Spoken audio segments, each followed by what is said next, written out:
जोपर्यंत बाजूच्या घरात जात नाही वास तोपर्यंत ही सुकट भाजत राहायची आणि तुमची बेल वाजली की लगेच ही सुकट पाण्यात टाकून द्यायची. पाण्यात टाकली की छान धुवून घ्यायची.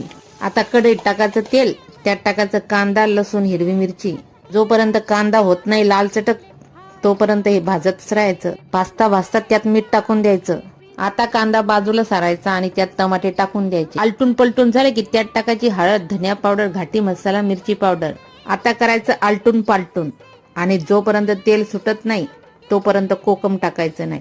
जेव्हा तेल सुटलं की लगेच कोकम टाकून द्यायचं आणि कोकम टाकलं की लगेच सुकट टाकून घ्यायची आणि सुकट परतली की लगेच त्याच्यावर झाकण ठेवायचं आणि जोपर्यंत तेल सुटत नाही तोपर्यंत झाकण काढायचं नाही. तेल सुटलं की लगेच गरमागरम खाऊन घ्यायचं. कसा वाटला आमच्या घरचा आजचा फर्स्ट क्लास बेत? जेव्हा दरवाजा खोलसान तर लगेच बोलायचं, कुठून येतो का नाही वास?